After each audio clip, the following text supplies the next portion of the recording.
That's how she learns to behave. Those words froze my heart. 5 years have gone by since that terrible evening, and I still remember the sound of those hands clapping. The clapping of a woman watching her son hurt my baby girl. My name is Margaret Stone. I am 59 years old. I am a police chief in a big city.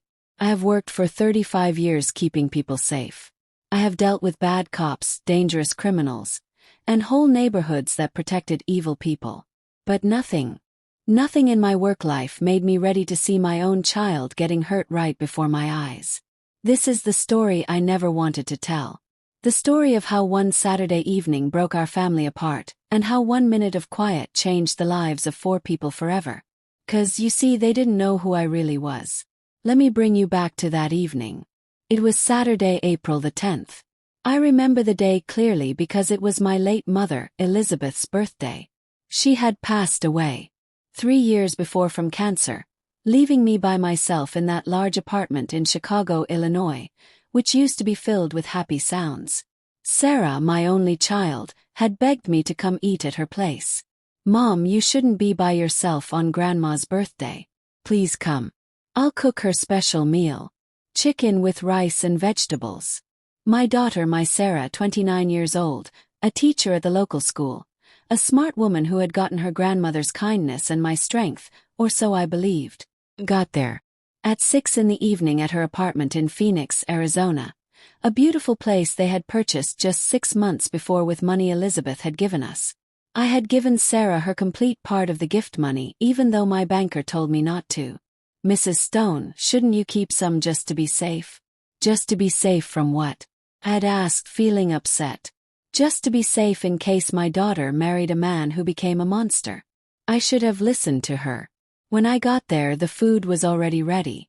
Nice plates, pretty cups, sweet-smelling candles. Sarah had been working in the kitchen for many hours. Could tell. The chicken, the rice, the green salad. The smell right away made me think of our kitchen in Chicago, of Elizabeth tasting the sauce from the spoon, of little Sarah taking bites of the bread when nobody was looking. But something felt wrong. Sarah felt wrong. Her hair was cut very short, almost to her ears. She had on a shirt with long arms even though it was warm in April. And when she hugged me, I noticed how tight her body felt, like every part of her was ready for something bad. "Sweetheart, are you okay?" "Yes, Mom, just tired from teaching." I should have asked more questions. I should have talked more, but her husband was standing right there. Marcus, smiling that smile that I had never really liked, too big, too fake. "Mother-in-law, so good to see you. Come inside, come inside." And behind him, like a dark cloud, was his mother, Donna, 62 years old, also alone like me but different. Her husband had died 8 years before in a strange way. A car crash near their house, a deadly accident. The police closed the case quickly. With my 35 years of police work, I had felt something odd from the day I met her at the wedding. But Sarah was so happy, so in love that I kept my worries to myself. Another mistake that keeps me awake every night. "Margaret, honey, how wonderful to have you here," Donna said with that sweet fake voice she always used. "Sarah made such a nice dinner. My son is so lucky to have such a good wife." Good wife. Those words, like Sarah was a helper who needed to earn her place in that apartment, in the apartment that she herself had bought with her gift money. We sat down to eat, Marcus at the end of the table of course, Donna next to him, me across from her and Sarah. Sarah stuck between her husband and her mother-in-law, trapped between 2 walls. The dinner began quietly, too quiet. Donna talked and talked about her new garden plans, about her friends from the club, about how great it was to have her son so close now that he lived in the same building. I ate without talking, watching. I watched Sarah serve the food with shaking hands. I watched how Marcus didn't even say thank you. I watched how Donna quietly said mean things about every dish. "The rice is a bit sticky, don't you think, son? The chicken is kind of dry." When I was young, wives woke up early to make everything just right. And I watched how my daughter, my bright, strong, free daughter, got smaller with every word. Then it happened. Sarah was pouring more juice into Marcus's cup when her hand shook just a tiny bit. Just a few drops fell onto the white table cover. The quiet that came next was scary. Marcus slowly put his spoon down on the plate. The sound of metal hitting the dish echoed like a loud bang in that dining room. "Do you see what you just did?" he said, his voice scary calm. My daughter opened her mouth to say sorry, but he didn't let her. What came next felt like slow motion, but it was so fast I could barely understand it. Marcus stood up from his chair and hit my daughter once, twice, 3 times. The sound of his hand hitting Sarah's face filled the dining room. My daughter fell from her chair, landing hard on the wooden floor. And then I heard the clapping. Donna was clapping her hands together. "That's how she learns to behave," she said with a happy smile. "Clumsy wife needs to be taught. Had to teach my husband the same way. It's good for her." My blood turned to ice. For 1 minute I couldn't move, couldn't breathe. 35 years keeping people safe from violence. And I couldn't do anything when it happened right in front of me. But that 1 minute was not me being frozen. It was me thinking. Because in my head, I started to see everything I was watching with the cold eyes of a police chief who had seen this many times before. The control and power, the forced obedience, the violence that seemed normal, the family member helping. And something more. I saw the cup of juice with a tiny shake on the table, the single drop that had fallen, the way Marcus had gotten so angry over nothing. This was not the first time. I stood up from my chair slowly without saying a word. Marcus was looking at me with that mean smile, waiting for me to yell, to make a big scene, to cry and scream like he thought emotional women always do. But I didn't yell. I took my phone from my bag. My hands didn't shake, not even once. And I called a number I had used for 25 years. "Captain Stone," I said with a voice so cold that even I was surprised. "This is Margaret Stone. I need officers right now at Sunset Street 892, apartment 305, someone getting hurt by family with people watching. I am turning on my phone recorder now." And I did it. I turned on the recorder. I put the phone on speaker on the table and looked right into Marcus's eyes. "Do it again," I said. "Hey, what your mother just said. Please, I have all night." Marcus's face changed color from mean red to scared white in 3 seconds. You can't. "I am a police chief for 35 years, I said in the same cold voice. "I have arrested 305 men like you. I have direct contact with the district attorney's office, and you just hit my daughter in front of me, in front of your mother, who clapped and said your violence was good, making her a helper in the crime." I walked over to Sarah, who was on the floor, her face red and quiet tears running down her face. I helped her stand up carefully, checking if anything was badly hurt. "Mom," she whispered. "Quiet, my love, I'm talking now." Marcus took a step toward me, but I raised a hand. "If you touch me, that's 3 more crimes, scaring a witness, trying to hurt a key witness, and stopping justice. Do you want to keep adding years?" Donna, for the first time all evening, had stopped smiling. "This is a family problem," she said, her voice shaking. "You have no right to." "I have every right in the world. I am a witness to a crime that can put someone in jail for 4 to 7 years. And you, Mom, as someone who helped by saying his violence was good and clapping, could get up to 5 more years." Just then we heard the police sirens. 40 minutes. I had told them they had 40 minutes to get here, but I had known Captain Rodriguez for 2 decades. He knew that when I called it was serious. They had arrived in 15 minutes. 4 police cars stopped in front of the building. 8 officers came up to the apartment. Captain Rodriguez walked in first with that strong look I had learned to respect over hundreds of cases. "Chief Stone," he greeted me formally. Then he saw Sarah, her face marked, still shaking, his face got serious. "We have clear crime," I told him. 3 hits, direct witness, recording on my phone, and helper present. The captain nodded and looked at Marcus. "Sir, you have the right to stay quiet." What came next was normal police work. Marcus was arrested. Donna too, as a helper. They were both put in handcuffs and taken to the police car.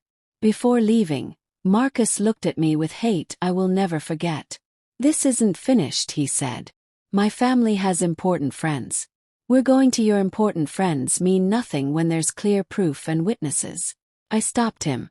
"And if you try to scare me or come near my daughter, I will personally make sure you spend every day locked up in the farthest jail from Arizona. They took him away, and for the first time all evening I hugged my daughter. She cried in my arms for what felt like forever. She cried years of quiet, of fear, of feeling stuck in a bad dream she didn't know how to stop. Why didn't you tell me? I asked her when she could finally talk. Felt bad, Mom. You've always been so strong, always. Protecting other people. How could I tell you that I myself was getting hurt? How could I accept that I married a man who became exactly the kind of monster you fight? I hugged her tighter. That stops today. And it did. But this story doesn't end with the arrest. This story is just starting, because what Marcus and Donna didn't know was that life has a very special way of giving back what people deserve. And I was going to make sure that every one of their bad actions had a result. Sometimes we trust the wrong people too. Have you also been let down by someone you loved? Tell me your story in the comments. I want to read them. Before I tell you what happened after that evening, I need you to understand something important. I need you to know who Sarah was before Marcus. Because when you see a woman broken by violence, it is easy to forget that she was once a little girl who laughed without worry, that she was a teenager full of hopes, that she was a woman who walked through life with her head up high. Sarah was born on August the 15th in the middle of summer. Elizabeth and I had been together for just 3 years when she came, filling our Chicago home with a cry that at the time seemed like the most beautiful sound in the world. My mother was a nurse, a kind woman, one of those who are hard to find these days. She never yelled, never raised her hand. When we had fights, we would sit in the living room with warm tea and talk until we found a way to agree. That's how we grew up. And that's how Sarah grew up. Our daughter was curious from a young age. I remember when she was just 5 years old. She took apart the radio because she wanted to see how the music played inside. Elizabeth laughed for a whole hour when she found the parts all over the living room. This girl is going to be a teacher, she told me as we picked up pieces from the floor. And she was right. Sarah was always smart. Not just book smart, but with that special light of wanting to understand how everything worked. Animals, toys, science, people.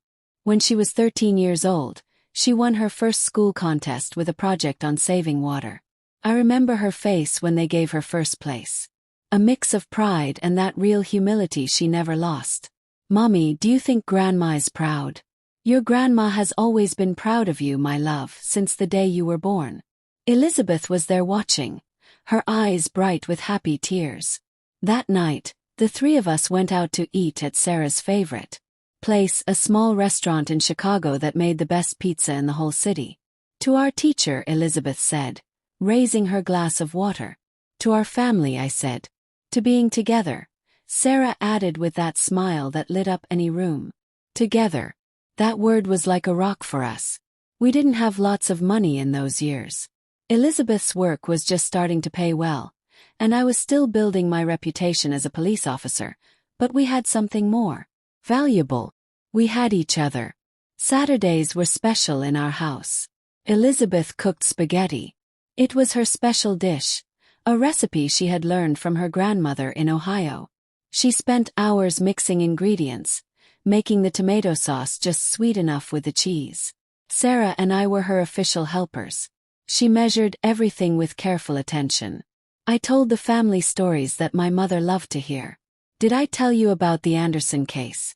I would ask while cutting vegetables. Mom, you've told us that case like 30 times, Sarah would laugh. But this time I have new parts.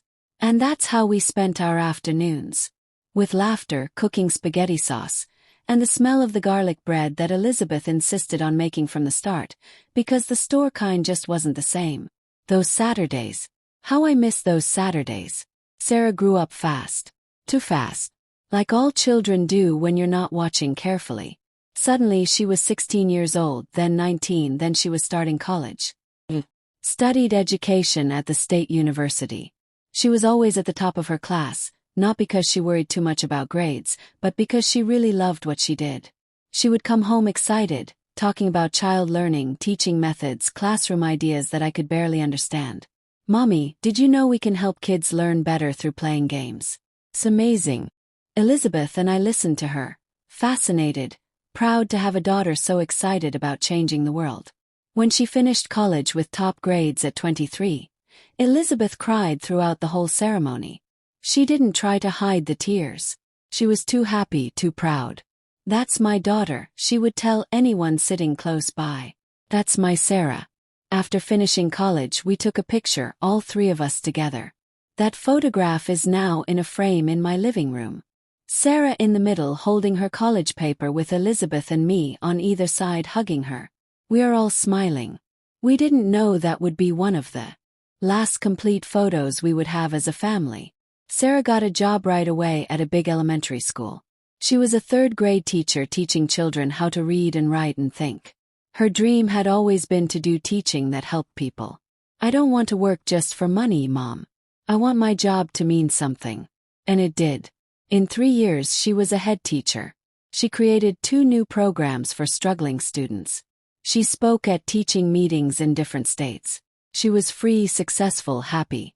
She lived alone in a small but nice apartment in Chicago's North Side. On weekends she would go walking in Lincoln Park, meet with her college friends, visit art shows, and every Saturday without fail, she would come home for Grandma's spaghetti. That was our special tradition until she met Marcus. It was at a teachers' conference 4 years ago. He worked at a technology company showing a project on computer learning.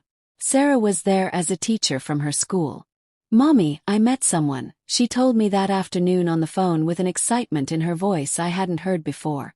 My heart jumped, not from happiness, but from that feeling what every mother has when her daughter is growing up, when she is about to share her life with someone else.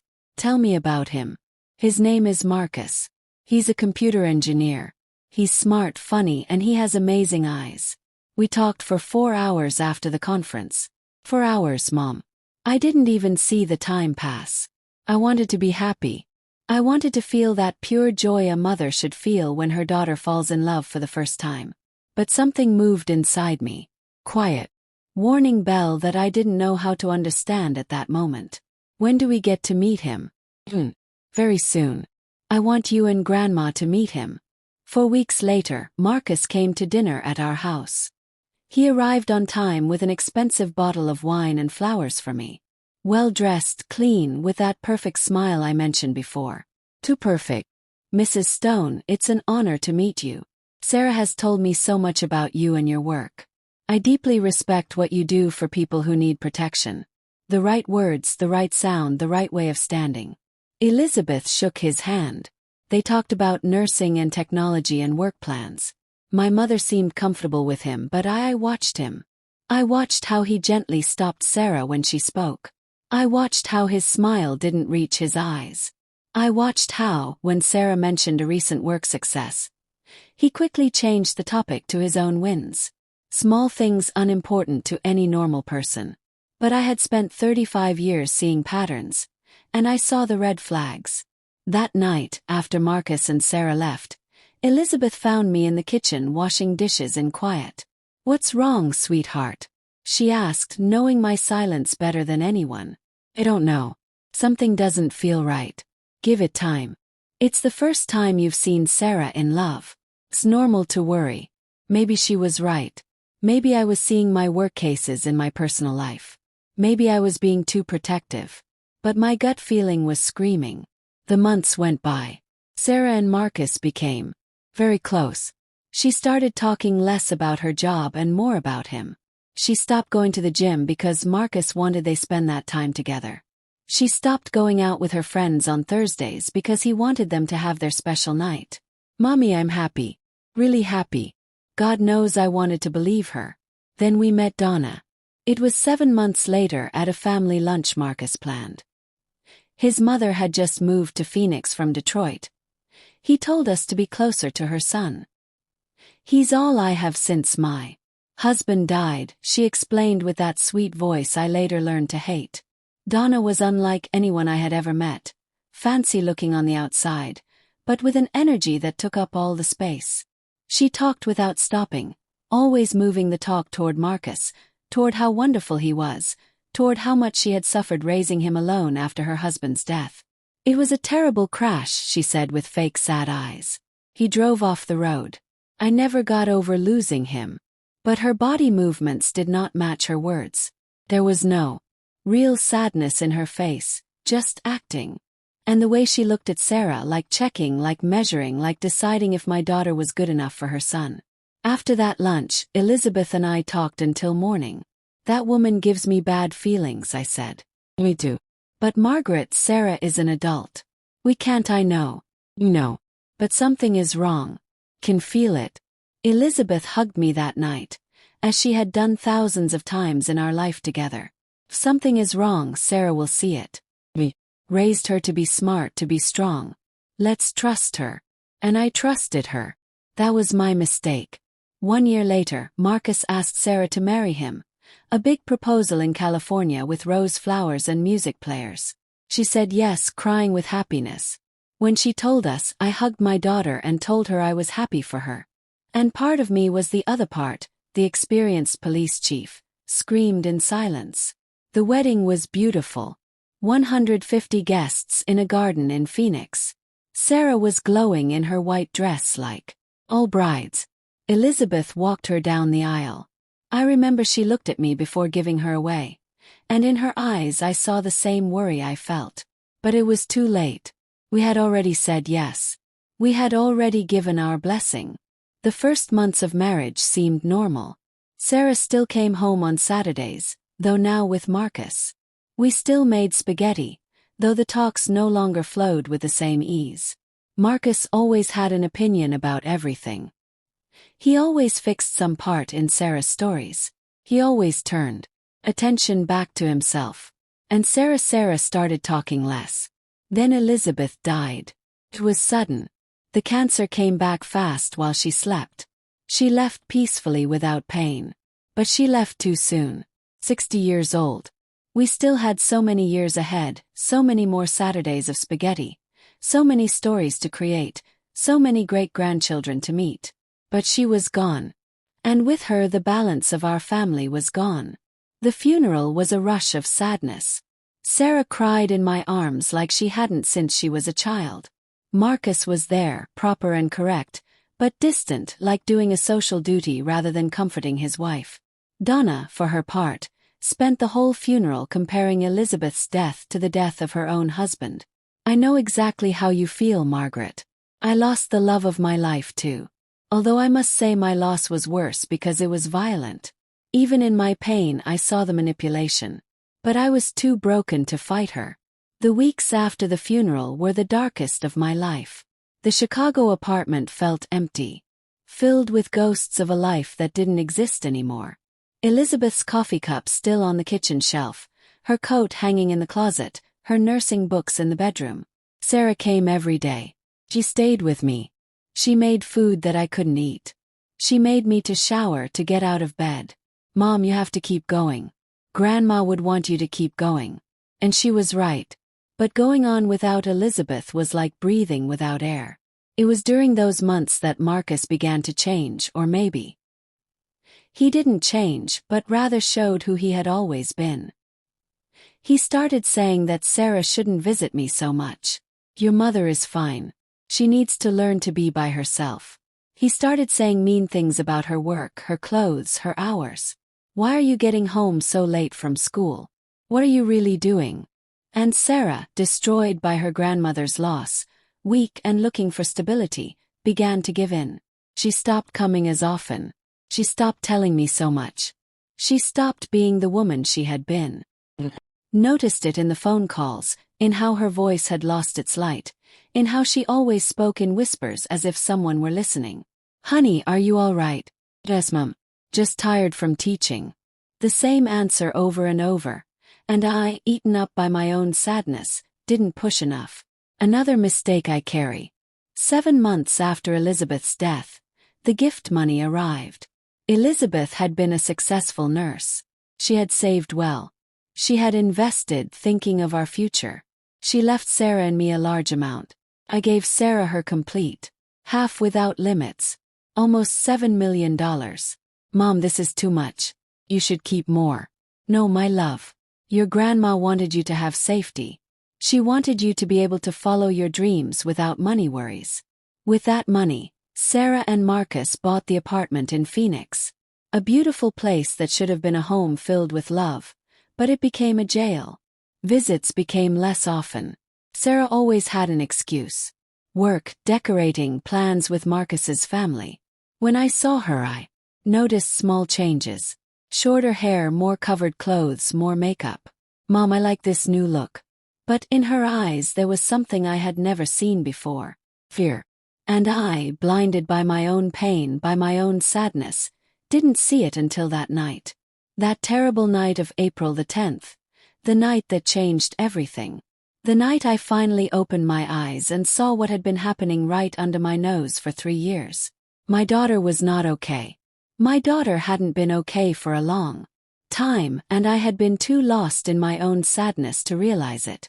But that night when I saw those 3 hits, when I heard that clapping, when I felt my blood turn to ice, that night I got back my purpose. That night I remembered who I was. Margaret Stone, police chief, fighter, mother, and no one, nobody at all, was going to touch my daughter without paying the price. As I tell all this, I think about where you might be listening. Write the name of your city in the comments. The first break was not a hit. Was something much more sneaky, much more dangerous. Was a word. Me explain. After that night of April the 10th, when Marcus and Donna were arrested, Sarah stayed with me at the Chicago apartment. I didn't want her to return to that Phoenix place. Not that night. I needed to have her close to make sure she was safe. I took her to her old room, the one we had kept exactly as she had left it when she moved out. Her small bed with the pink blanket she herself had picked at 16. Her school awards and pictures still hanging on the wall. The photograph of her with Elizabeth at her college graduation on the desk. Mom, it's been so long since I slept here, she said in a voice so small it broke my heart. Helped her change.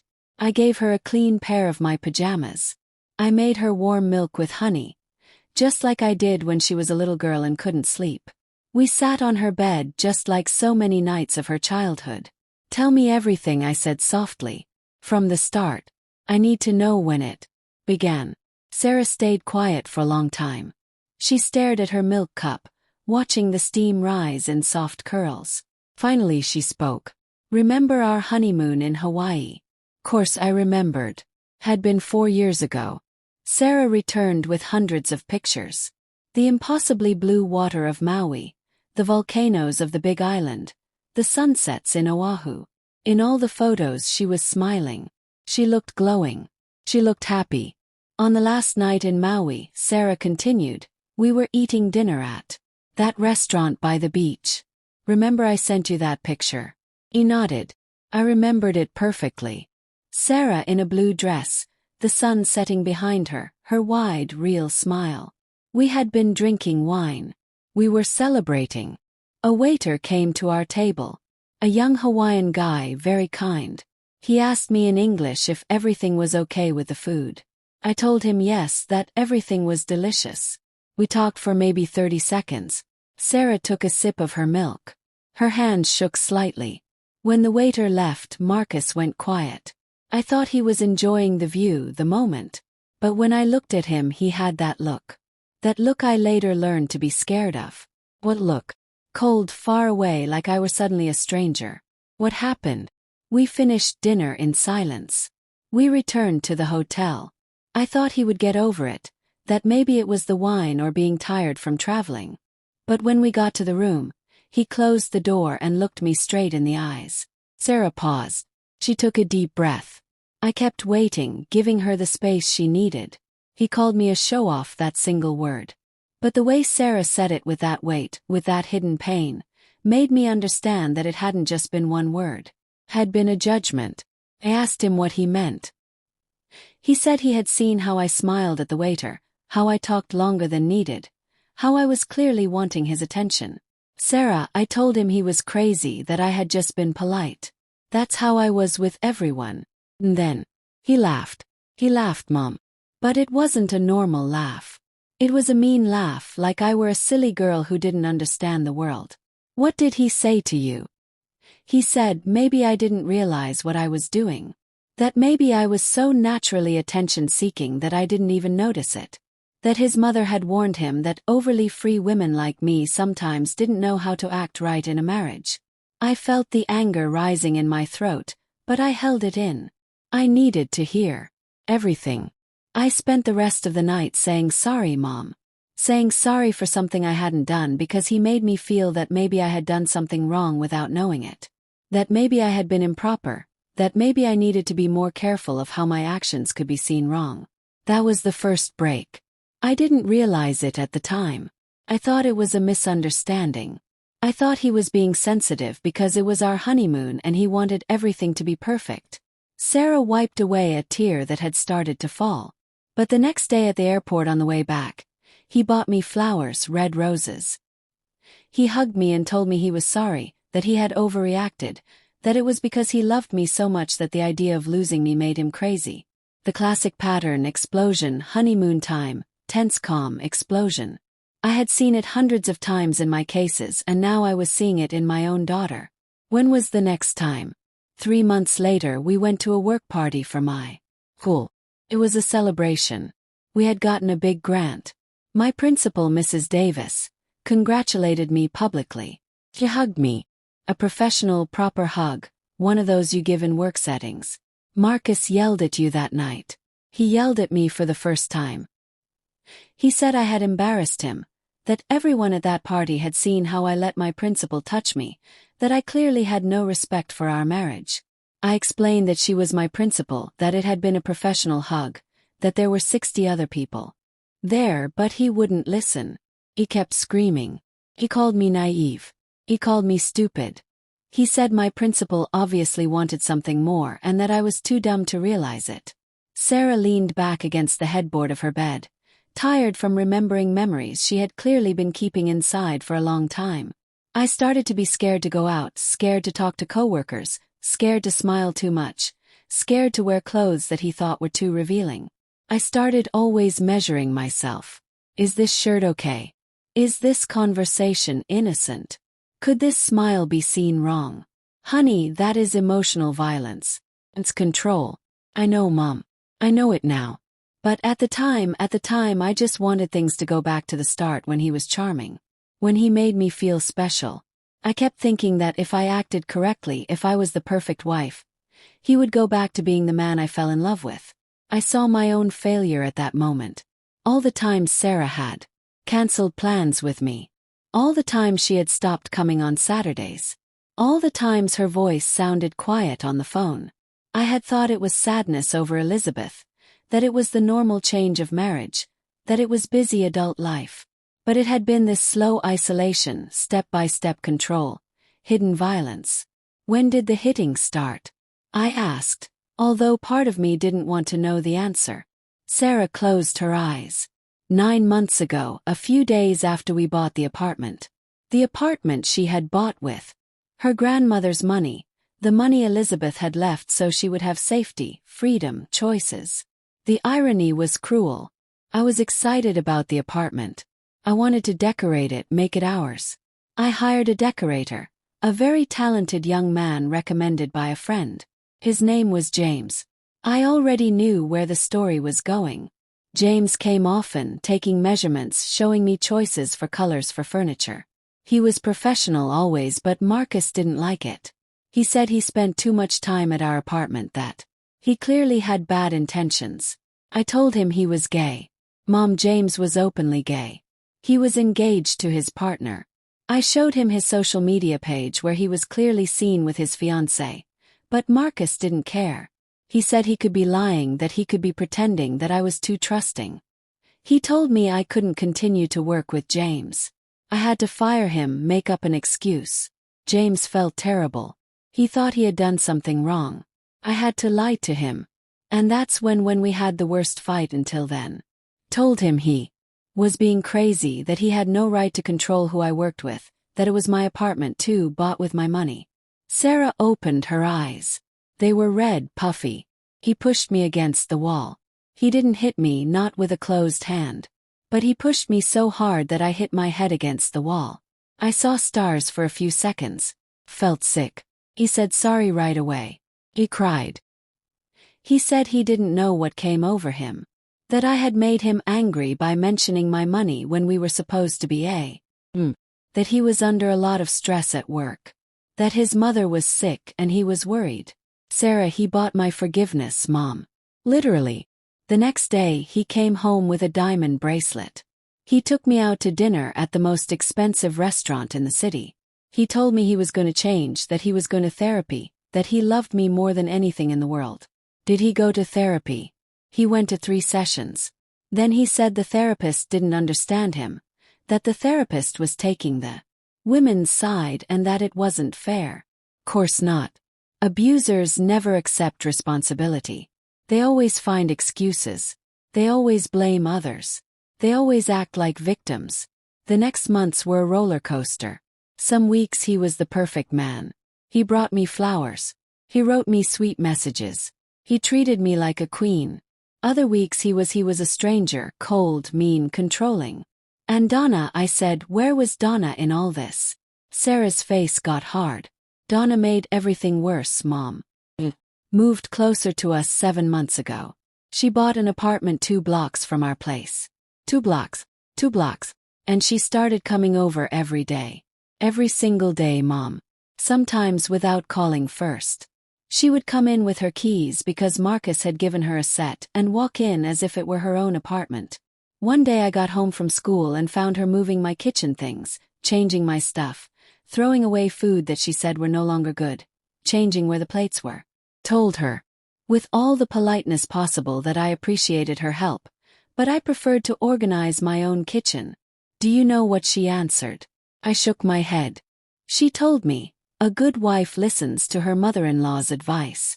I raised Marcus alone, working double jobs, giving up everything for him. The least you can do is let me help you be the wife he deserves. The wife he deserves, I repeated bitterly. Donna had an opinion about everything, about my clothes. That dress is too short. What will people think? About my job. You should think about working less hours. Men need their wives to be available. About my cooking. My son's chicken is too bland. Clearly you don't know the correct recipe. And Marcus always took her side. Always. No matter how unreasonable she was, he agreed with her. He told me his mother had suffered a lot, that she had raised a son alone, that I needed to be more understanding. I started to feel like a stranger in my own apartment. Like I were living in their apartment, not mine. Like I were a guest who had to earn the right to be there. Sarah got up from the bed. She walked toward the window of her old room. She looked outside toward the small garden where Elizabeth used to grow flowers for the apartment. Do you know what the worst part is, Mom? What? That Donna talked about her marriage like it was a perfect example. She told me how she taught her husband, how she put him in his place when he acted badly, how she made sure that she was the one who ruled the house. Always thought those stories were strange. She talked about hitting him with things when he drank too much, hiding his money when he misbehaved, punishing him by locking him out of the apartment at night. A shiver ran down my back. And when she told me these stories, she laughed. Mom, she laughed like they were funny stories about marriage, not abuse. Do you think she killed her husband? I don't know, but every time she mentions it, there's something in her eyes, something cold, something that scares me. Sarah came back to the bed, cuddling up next to me like when she was a little girl and had bad dreams. The first real hit, the first with a closed hand, was 5 months ago. I waited. It was something so stupid, so ridiculously stupid that I'm embarrassed to tell it. Tell me anyway. I was cooking, making dinner. Donna had been over and had said mean things about everything, the cleaning, the meal from the day before, my haircut. I was tense, stressed. I was cutting tomatoes with the knife Elizabeth had given me, that good one that I like so much. I remembered that knife. Elizabeth had bought it on a trip to Italy. She had paid a lot for it because she knew how much Sarah loved to cook. Marcus came home from work in a bad mood. He started complaining that the apartment smelled too much like tomatoes. I explained that I was cooking. He said I could have opened windows better. I told him the windows were open, and then for no reason, no real trigger, he said, "You're worthless. You can't even do the simplest thing without messing it up." I turned to look at him, surprised, and he took that as disrespect. Sarah touched her jaw without thinking, as if the pain was still there. He hit me a punch straight to the jaw. Fell to the floor. Grandma's Italian knife fell and the blade broke against the tile. Silent tears were running down my face. I couldn't hold them back. I stayed there on the floor of my kitchen, bleeding from my mouth, staring at Grandma's broken knife. And all I could think was, Grandma, I need you. Don't know what to do without you. I hugged her tighter. Donna was there. She saw everything. Do you know what she did? What? She got down beside me and said, "Wives have to learn when to keep their mouths closed. I learned that lesson many years ago. Now it's your turn." After that, Marcus went to his office. Donna helped me clean up the blood. She gave me ice for my jaw. She taught me how to put makeup on the bruise. Yellow cover first, then your skin color, then powder. Explained it to me with all the calm in the world, like it were a normal beauty lesson. I asked her if she had gone through this, if her husband had ever hit her. She looked me straight in the eyes and said, "No, dear. I was smarter. I learned to control the situation, and before it got worse, the pieces were starting to fit together in my head. Donna had not been a victim. Donna had been an abuser. And now she was raising a second generation of violence with Marcus as her tool." "Why didn't you tell me?" I asked, although I knew the answer. "'Cause I felt bad, Mom. Because all my life I saw you protecting other people. Because you are strong, unbreakable, brave. How could I tell you that I, your daughter, had become exactly the type of woman you rescue? Besides," she continued, "Marcus always said sorry afterward. He always promised to change. He always convinced me that it had been my fault for making him angry. And part of me was still in love with the man I met 4 years ago. Kept hoping that man would come back. But he wasn't going to come back. No, because that man never existed. He was a mask, and the mask fell off when I was already stuck." We were quiet for a long time. The living room clock chimed 4 in the morning. "What's going to happen now?" Sarah finally asked. "Now," I said with a strength I hadn't felt in years. "Now, we are going to make sure Marcus and Donna face the results of every one of their bad actions. We are going to use every legal tool we have. And we are going to get your life back. What if he gets out? What if he comes looking for me?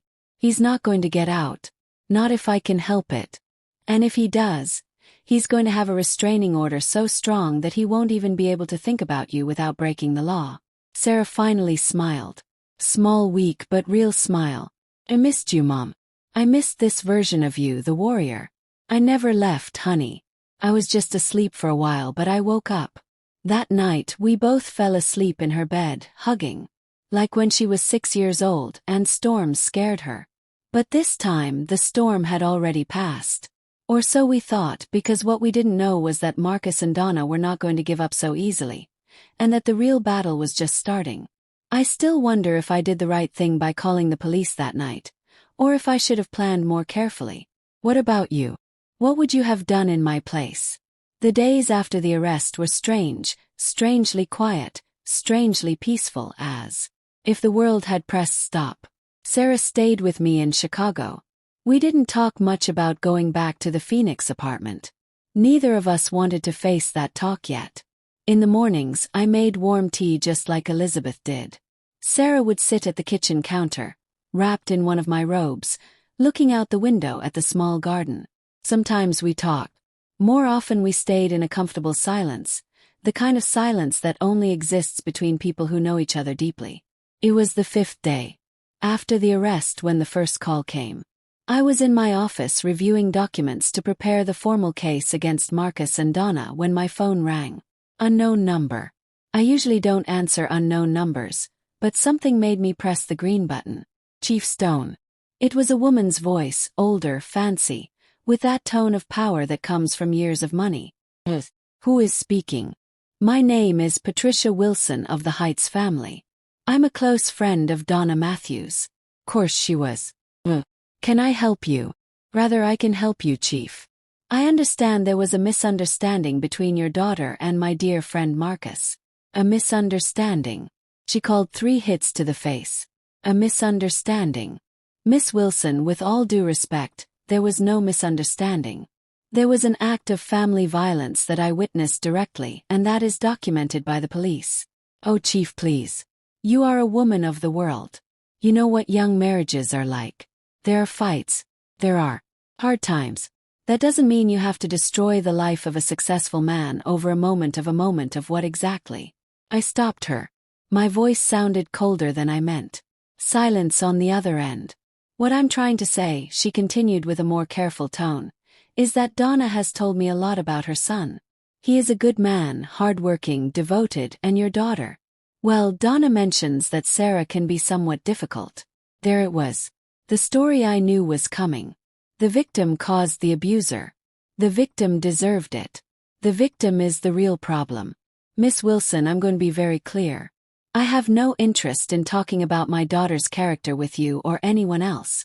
My daughter was a victim of violence. Period. And both Marcus and Donna are going to face the full legal results of their actions. That would be very unfortunate, she said. And now her voice had a threatening undertone. Marcus comes from a very well-connected family. His uncle is a judge on the Superior Court. His cousin works at the district attorney's office. It would be a shame if this matter became complicated for you and your police career. A hidden threat. How predictable.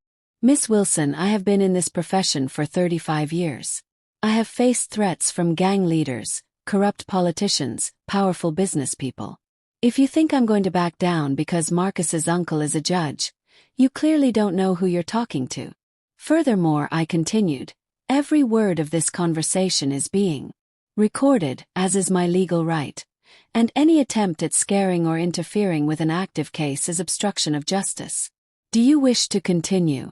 She hung up right away. I breathed out and saved the recording in 3 different places. My phone, my computer, and the cloud. 35 years had taught me to document everything.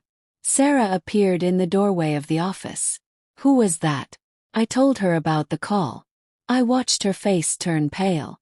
Mom, Patricia Wilson is one of the most powerful women in the neighborhood. If she's taking Donna's side, it doesn't matter whose side she's on. Justice doesn't work by social connections. But even as I said those words, I knew they weren't completely true. Justice should work that way. But in reality, connections mattered, power mattered, money mattered, and Marcus, it seemed, had more connections than I had thought. The second call came that same afternoon. This time it was my assistant at the station, Linda. She sounded nervous. Chief, I need to tell you something. A man arrived an hour ago. He said he was Marcus Matthews' lawyer. He left this. She sent me a picture through text. It was a lawsuit. A lawsuit for lying, false accusation, and emotional pain against me. Against Sarah. They were asking for $6 million in payment. He also left something else, Linda continued. A temporary court order stopping the restraining order against Mr. Matthews, signed by Judge Eric Matthews. His uncle, of course. How is this possible? I asked, although I already knew the answer. Favors, calls between friends, the system working for those with the right connections. It's not legal, I said. I'm appealing right away. Linda, yes. Contact Judge Harrison. She owes me a favor. I need her to review this case personally. I'll do it. I hung up and stared at the lawsuit on my phone. $6 million. An amount designed to scare, to frighten, to make people give up. But I was not just people. Sarah walked back into the office. Had heard part of the conversation. Mom, this is getting out of control. Maybe we should what? I looked directly at her. Back down. Let him get away with it. Allow him to continue hitting you because he has a judge uncle. No, but $6 million, Mom. That could ruin us. They are not going to win that lawsuit. It's a scare tactic, pure and simple. But I saw the fear in Sarah's eyes. And for the first time I saw something else. Honey, look at me. She did, though with effort. Are you thinking of going back to him? Silence. Sarah, answer me. I don't know, she whispered. I don't know, Mom. All of this it's too much. The calls, the lawsuits, the threats, and Marcus has been texting me. My blood turned to ice for the second time that week. What? He's texting me from his lawyer's phone. Long messages. He says he's sorry that he's in therapy, that he finally understood what he did wrong, that Donna is also getting help. If I give him one more chance, he will prove that he can change. Sarah, I know what you're going to say. I know it's manipulation. I know he's probably lying. But Mom, her eyes filled with tears. What if this time it's true? What if he really is going to change? We were married for 4 years. That has to mean something. I got up from my desk and took my daughter's hands in mine. Do you know how many times I have heard that exact story? How many women have sat exactly where you are now telling me exactly the same words? But they are not me. You're right. They are not, because many of them were not lucky enough to have someone to help them get out. Many of them went back. And do you know what happened? Sarah shook her head, but I think she already knew the answer. Some are in hospitals, some are in wheelchairs, some are in graveyards. Marcus wouldn't kill me. That is exactly what all of them thought. We were quiet. I could see the internal battle on my daughter's face. The logical part fighting against the emotional part. The part that knew the truth against the part that still wanted to believe in the fairy tale. Let me show you something, I said. I took her to my home office, opened my computer and showed her numbers. Cold, hard, undeniable numbers. 72% of women who return to their abuser after the first serious incident suffer worse violence. 45% end up in the hospital within the first year. And look at this number. I pointed to a figure in red on the screen. 1,300 women died in Illinois last year from intimate partner violence. 1,300. Every single one of them believed their partner was going to change. Every single one of them thought it was different. Sarah looked at the screen with wet eyes. But I also have other numbers, I continued. Women who left, women who reported, women who rebuilt their lives. 89% report a better quality of life 2 years later. 94% say it was the best decision of their lives. And the other 6%, some cases returned before we could help them completely. Some faced money difficulties, but none. Sarah died. My daughter fell onto the couch in my office. You just don't understand, Mom. It's not just physical fear. It's everything. The apartment we bought together, the plans we had, the friends we made as a couple, the family we were going to build. If I leave him, I lose all of that. No, I said firmly. If you leave him, you gain your life. Everything else is replaceable. Your life is not.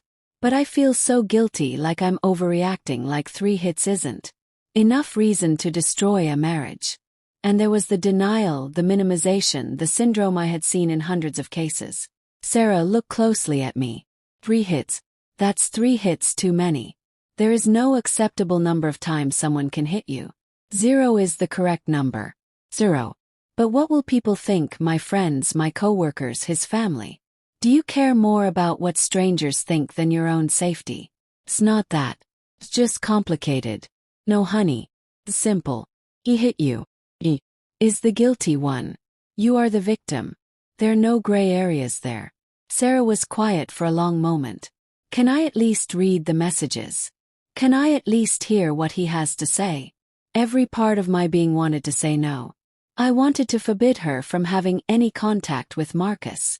But I also knew that if I pushed her too much, I could push her away. Fine, I said carefully, but with conditions. 1. I read the messages with you.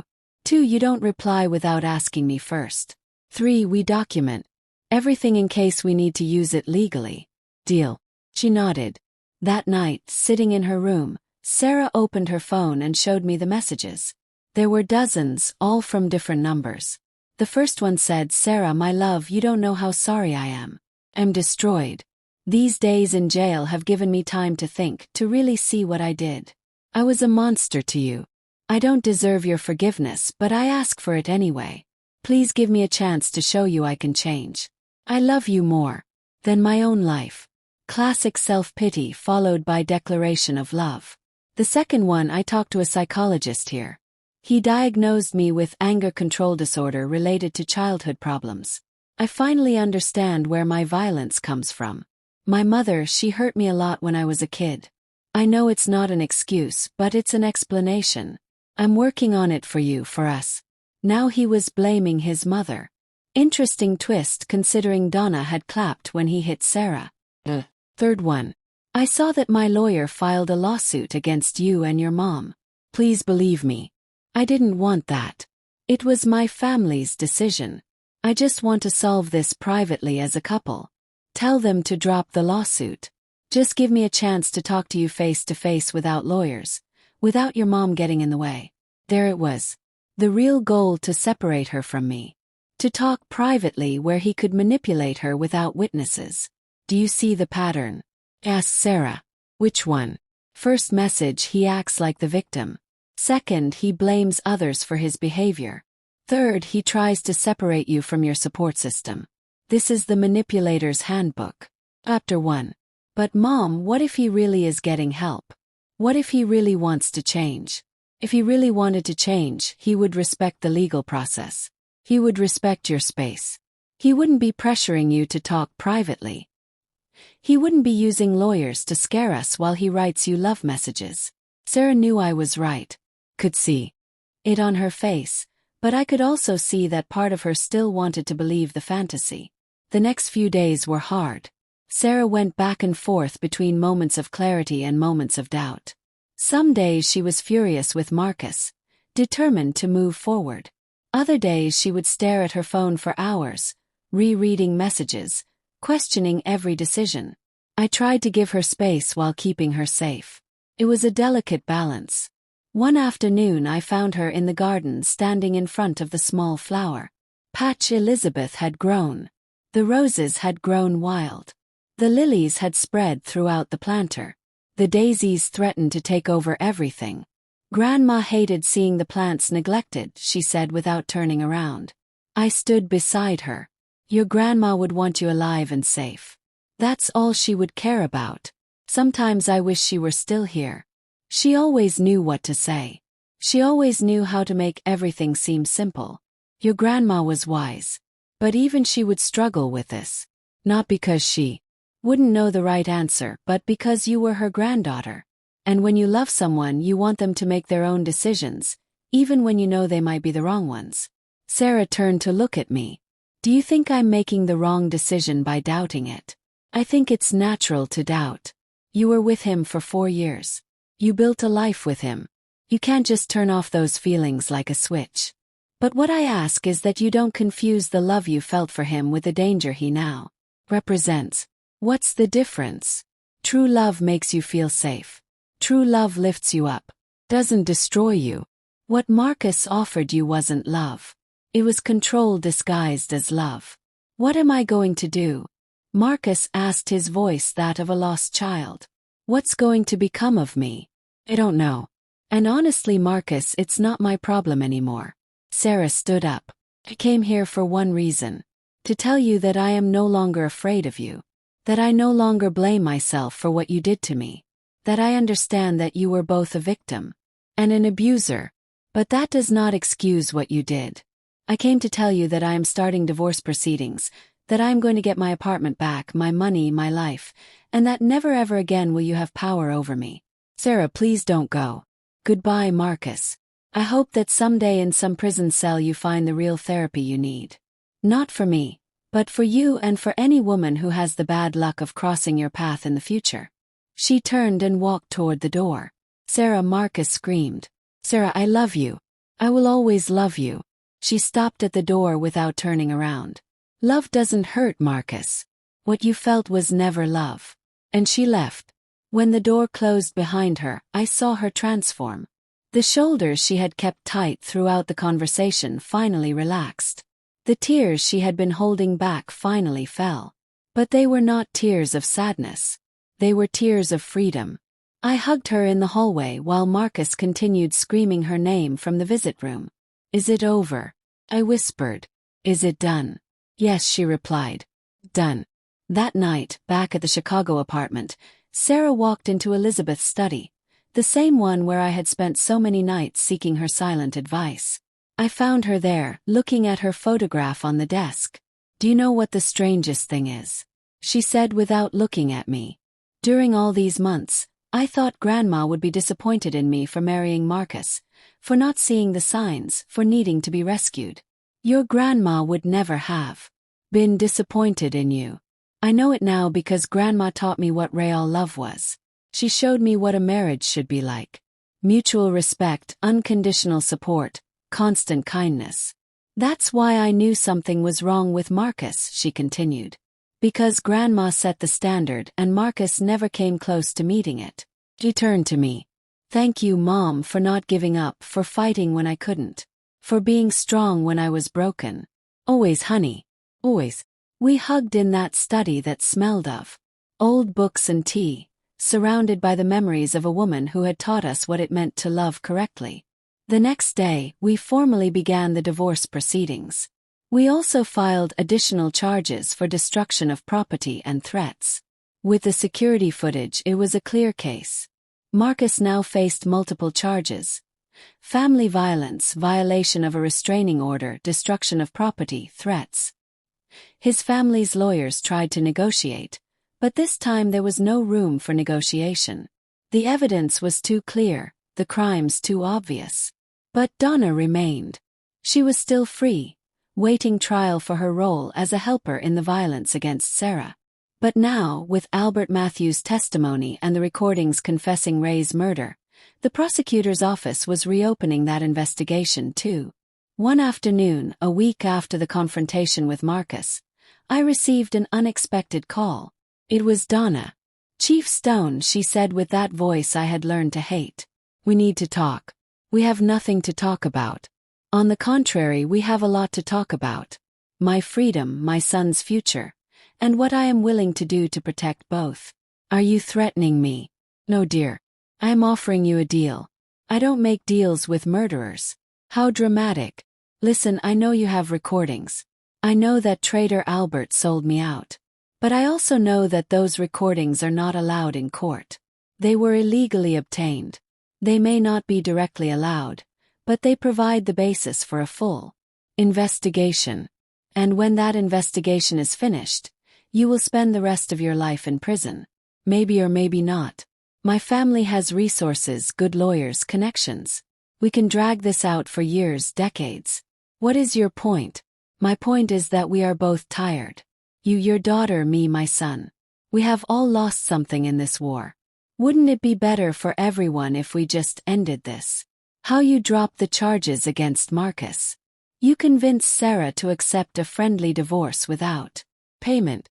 And I will make sure the investigation into Ray stops. Everyone moves on with their lives."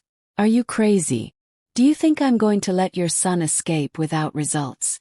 "Not without results. With smaller results.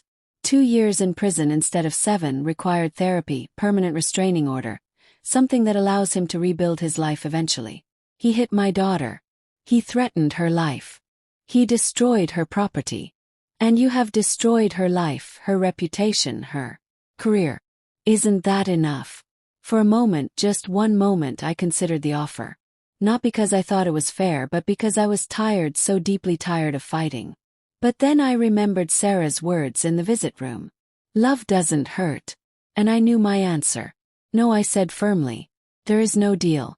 You and Marcus are going to face full justice. No shortcuts, no negotiations, no family protection. That is a mistake, Chief."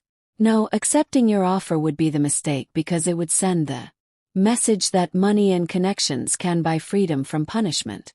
And I have dedicated my life to proving the opposite. You will regret this." "Doubt it." "But Donna, there is something I want you to know." "What?" "Ray is going to have justice finally after 8 years. His death is going to be properly investigated. His name will be cleared, and you are going to face what you did to him. You can't prove anything. I have your confession on audio. I have Albert's testimony. I have the original police reports with the officer's notes. And I have something else." "What?" "I have time. All the time in the world to make sure you pay." I hung up before she could respond. That night, sitting in the garden of the apartment, looking at the stars, I felt something I hadn't felt in months. Not because everything was solved. The trial was still pending. There were still battles to be fought. But because finally we had taken control of the story. We were no longer victims running from danger. We were warriors. choosing our battlefield. And in that choice, in that quiet shift from fear to action, we found our true strength. Sarah came out to the garden and sat next to me. "What are you thinking about?" she asked. "Your grandma, about how proud she would be of you." "Of me? Why?" "Because you confronted your abuser. You told him the truth. You freed yourself. That requires a courage that most people never find. I learned it from you. No, you had it inside you all along. I just helped you remember it." We stayed there, mother and daughter, under the night sky of Chicago. We had lost a lot in this war. Friends, reputations, time, innocence. But we had gained something more valuable. We had gained our dignity. And that, we decided that night, was enough. The trial of Marcus lasted 4 weeks. I was present every day. Cheritu. At first with fear, but stronger every day. The defense tried everything. They argued temporary mental disorder. They said that Sarah had triggered him. They presented witnesses who said my daughter was manipulative. But the evidence was impossible to deny. The security footage, the medical reports, the photographs of the destroyed apartment, and my testimony as a direct witness to that dinner. The jury thought for 3 hours. Guilty on all counts. 6 years in prison, permanent restraining order, required therapy. When the verdict was read, Marcus did not cry. He just looked at Sarah with an empty look, as if he finally understood that he had lost forever. Donna, sitting in the gallery, did cry. But they were not tears of regret. They were tears of powerless rage. Her trial came 3 months later. The reopening of the investigation into Ray Matthews' death had revealed more than we expected. Testimonies from neighbors who were never heard. Medical records that showed a pattern of injuries on Ray. Financial records that showed how Donna had taken total control of her husband's accounts months before his death. And the recordings, those terrible recordings where she confessed everything. Donna's lawyers fought hard. They argued that the recordings were not allowed, that Albert's testimony was biased, that there was no physical evidence after 8 years. But the judge, a woman of 58 years old with a reputation for being strict in violence cases, allowed much of the evidence to be presented. The trial lasted 6 weeks. It was exhausting, painful. Every day revealed new layers of Donna's darkness. The final verdict: guilty of felony battery in the case of Sarah. Guilty of obstruction of justice for the cover-up of Ray's death. 14 years in prison. When the judge read the sentence, Donna finally lost her composure. She screamed. She called the judge corrupt. She pointed at me and yelled that I had destroyed her family. "You destroyed your own family," I replied calmly. "I just made sure you paid for it." They took her out of the room in handcuffs, still screaming threats. But in her eyes, I saw something I hadn't seen before. Fear. Real fear of what waited for her. 14 years in prison for a 62-year-old woman meant she would probably die there. And for the first time in this nightmare, I didn't feel satisfaction, only sadness for all the pain this woman had caused for the lives she had destroyed, including that of her own son. 7 months after the trial, Sarah received a letter. It was from Marcus from prison. She hesitated to open it. We sat in the kitchen for 40 minutes looking at the closed envelope. "Do you want me to open it?" he offered. "No, I need to do it." She opened it with shaking hands. The letter was short, handwritten with unsteady handwriting. "Sarah, I don't expect you to read this. I don't expect you to forgive me. I just needed to write these words even if they never reach you. I am in therapy. Real therapy. This time I have started to understand what my mother did to me. What I did to you, the pattern of violence that I repeated without even knowing it. My therapist asked me last week if I was ever truly happy in our marriage. It took me days to realize that the answer is no. Because it wasn't happiness I felt. It was control. And when I lost that control, I was so scared that I responded with violence. I know I will spend years here. I deserve it. But I want you to know something. You were right about everything. My mother killed my father. I knew it always on some deep level that I never wanted to face. And I chose to become her because it was easier than facing the truth. I am not asking for forgiveness. I don't deserve it. I just ask you to live, to be happy, to find the love I could never give you. And if you ever have a daughter, teach her what I never learned. That love does not control, does not hit, does not destroy. Love frees. Marcus. Sarah finished reading with tears falling onto the paper. Do you think he's honest? She asked. I think he's beginning to see the truth. If that will turn into real change, only time will tell. Should I answer? Do you want to? She thought for a long moment. No, because anything I say to him would make it about him, about his healing, about his process, and I am no longer part of his story. She folded the letter carefully and put it away in a drawer. But I'm going to keep it as a reminder that even monsters sometimes are human, sick, broken, but human. That same month, we received news about the Matthews family. Judge Edward Matthews, Marcus's uncle, resigned from his position after an internal investigation revealed that he had inappropriately used his influence in multiple cases, not just ours. Prosecutor Cousin also faced charges for obstruction of justice. The family that had seemed so powerful, so untouchable, was falling apart, not because of our direct actions, but because finally someone had shone a light on their shadows, and cockroaches always run when the light is turned on. Patricia Wilson, Donna's friend who had called to scare me at the beginning, posted a public apology on her social media. She said she had been misled, that she didn't know the full truth, that she supported victims of violence. It was a lie, of course. She was just trying to save her reputation, but I ignored her. She was no longer worth my energy. Sarah sold the Phoenix apartment. She couldn't bear the idea of going back there, and I completely understood. With the money, plus the payment the judge ordered Marcus to give, she bought a small but bright apartment in Chicago. A new place without memories, without ghosts. I helped her decorate it. New furniture, bright colors, plants in every window. It's mine, she said the day she moved in. Completely mine. No one can destroy it. No one can take it away from me. Exactly. But the true karmic justice came unexpectedly. 1 year after Donna went to prison, I received a call from the warden. Donna had suffered a stroke. She survived but was partially paralyzed. She needed constant help for the most basic activities. The woman who had controlled everything, who had held absolute power over her family, now depended completely on others to eat, dress, move. Is it terrible that I don't feel sorry? Sarah asked me when I told her. No, it's human. She never felt sorry for her victims, but I don't feel happy about her suffering either. That, I said, is what makes you different from her. That is what makes you better. Life, we discovered, has a poetic way of collecting its debts. Marcus, the man who used his strength to control, now lived in a cell where he had no control over anything. Donna, the woman who had taken Ray's mobility and life, had now lost her own mobility. And we, the ones who had been pushed, hit, threatened, now walked free. It wasn't revenge. It was balance. The universe finally finding its center point. 3 years after the arrest, Sarah got a new job at a bigger school, with a principal who valued her talent and respected her boundaries. She started going out with her friends again. Some of the old ones came back, apologizing for abandoning her. Sarah forgave them but kept her distance.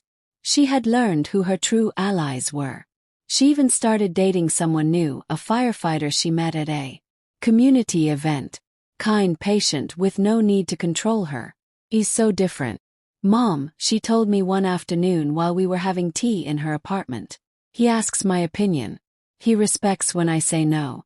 He encourages me to spend time with my friends. It's so strange that it's normal. That's how it should always be. I know it now. Thanks to you and thanks to Grandma for showing me what real love looks like. As for me, my career was never damaged. The disciplinary hearing was officially closed without action. My station survived the audit without problems. And more importantly, I received calls from 7 different women saying that my case with Sarah had given them the courage to report their own abusers. I saw how you fought for your daughter, one of them told me. And I thought if a successful police chief wasn't ashamed to admit her daughter was a victim, then I shouldn't be either. That was my true payment. Not money, not public recognition, but knowing that our nightmare had lit the path for others. One afternoon, 4 years after that fatal dinner, Sarah and I visited Elizabeth's grave. We brought fresh flowers, cleaned the stone, and sat on the grass next to it. "Hi, Grandma," Sarah said. "I'm sorry I haven't visited in a while. I've been busy rebuilding my life. I want you to know that I'm fine. Finally, really fine. Have a job I love. Have true friends. And I met someone. Someone who treats me like you treated Mom, with respect, with kindness. And Mom," she continued, "Mom was exactly who you always said she was, a warrior, my hero." I quietly wiped away tears. "We miss you," Sarah said. "We miss you every day, but I think you would be proud of us, of how we survived, of how we fought." The wind blew softly, moving the leaves of the nearby trees. And for a moment, just a moment, I could have sworn I heard Elizabeth's laugh. Her laugh that said, "Of course I'm proud. I always have been." We left the cemetery, hand in hand, mother and daughter walking toward the future. A future without fear, without violence, without having to look over our shoulders. Justice had been served. Not perfect, because human justice never is, but enough. And karma, that cosmic balance that we work so hard to believe in, had done its part. Those who caused pain now lived in pain. And those who suffered now walked free. That's how the universe works. We discovered slow, imperfect, but inevitable. The truth always finds its way. Justice, though late, always arrives. Today marks 6 years since that dinner. 6 years since my blood ran cold upon hearing clapping celebrating violence against my daughter. 6 years since I called that number and changed the course of our lives forever. I am sitting in my garden, the same one where Elizabeth grew her flowers. The roses are finally trimmed. The lilies are under control. The plants she loved now grow ordered, healthy, revived like us. Sarah comes to visit me every Saturday, no longer for spaghetti, although sometimes I prepare it in Elizabeth's honor. She comes simply because she wants to, because our relationship is no longer marked by trauma, but by the love that was always there. Today she brought someone with her. "Mom," she says with a smile that lights up the entire garden, "I'd like you to meet David, the firefighter she met 3 years ago, the kind man who treats her the way she always deserved to be treated." I watch him carefully as he greets me. The way he looks at Sarah, the way he waits for her to speak first, the way he keeps a respectful distance until she invites him closer. I see respect. I see patience. I see real love. "It's a pleasure to meet you, Mrs. Stone," he says with real sincerity. "Sarah has told me so much about you, about everything you did for her." "I only did what any mother would do." "No," Sarah says, taking my hand. "Not any mother. Many mothers look the other way. Many mothers choose to believe the lies because the truth is too painful. But not you. You never looked the other way. We have lunch together in the garden. Light conversation, real laughter. David tells stories from his work at the fire station. Sarah talks about her new program at the school, one that could help struggling students learn better. I'm returning to my purpose, she tells me, to doing teaching that matters, that helps. Your grandma would be so proud. You know, I feel like she's watching me, that you are both watching us. After lunch, David kindly offers to wash the dishes. Sarah and I stay in the garden alone for a moment. Is it serious? Yes. Yes, she replies with a shy smile. Very serious, Mom. He asked me to marry him. My heart jumps, not with fear this time, but with hope. And what did you say? I said I needed time. Not because I have doubts about him, but because I need to make sure I'm ready, that I've healed enough. That, I say, is exactly the right answer. Shows that you've learned, that you know your worth. I also told him that before I could say yes, he needed to know my whole story, the violence, the trial, everything. I don't want secrets in this relationship. And how did he react? He hugged me, told me that nothing in my past changes how he feels about me, that he admires my strength, that he would be honored to spend his life showing me how a woman should be treated. My eyes fill with tears. Then you have my blessing when you're ready. Thank you, Mom, for everything. For never giving up on me. For showing me I deserve something better, for Saving my life. You saved your own life, honey. I just gave you the tools. We are quiet for a moment, listening to the wind in the trees, the chirping of birds, the ordinary life we almost lost. Do you know what I've been thinking lately? Sarah says, what about all the women who weren't as lucky as I was? The ones who don't have a police chief mother, the ones who don't have resources, the ones who are stuck with no visible way out. I think about them all the time. I've been considering something. 1. To use my story publicly to help others. I look at her surprised. Are you sure that means exposing yourself, reliving the trauma? No. But Mom, if my story can help a single woman recognize the signs, have the courage to report, know that there is life after abuse, then it's worth it. My daughter, my beautiful, brave daughter, then we will do it together. I will support you every step of the way. David comes out of the kitchen drying his hands. Am I interrupting something important? No, Sarah says, standing up. We were just finishing. Ready to go. Whenever you are ready. They say goodbye. I watch them walk away hand in hand toward his car. And for the first time in 6 years, I feel complete peace because my daughter not only survived, she flourished. That night alone at home, I open my laptop. I have been writing these memories for months. The complete story, every detail. Not for me but for the others.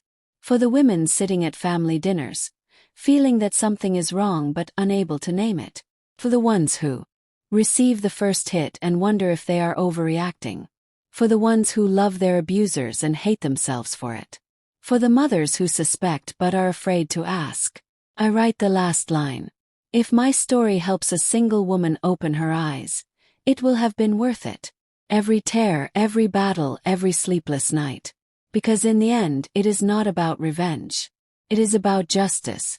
And justice begins when someone somewhere says no more. I said no more that night in that dining room. When will you say it?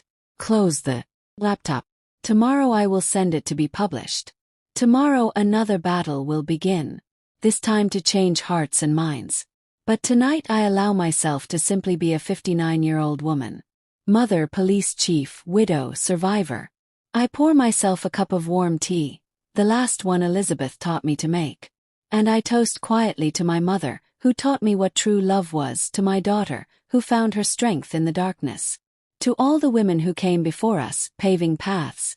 And to all those who will come after, walking the paths we helped create. Violence did not win. Fear did not win. Corrupt power did not win. We won. 2 women who refused to be silenced, who refused to be destroyed, who refused to accept that violence was their destiny. And in that refusal, in that resistance, we found something more precious than any legal victory. We found our voice, our dignity, our freedom. If you are listening to this and recognize your story in mine, I want you to know something. You are not alone. You are not crazy. It is not your fault. Yes, there is a way out. Maybe you can't see it now. Maybe you feel stuck. Maybe you love the person who hurts you and that confuses you. All of that is normal. But listen closely to me. You deserve love that doesn't hurt. You deserve respect that is unconditional. You deserve to live without fear. And when you are ready, when you finally say no more, there will be people there to help you. Police officers, counselors, shelters, families, friends. You may lose things along the way. I lost friendships, reputation, years of peace, but I gained something more important. I gained my daughter back and she gained her life. So, thank you for listening to me until the end. Thank you for allowing me to share this story that I kept for too long. If this story touched your heart, subscribe and activate the little bell to hear more stories from Granny's voice. Every day a woman, a life lesson. Share this story with someone you love. Sometimes a story like this can change an entire day. It can change an entire life. God bless you. And remember, true love never hurts. Never.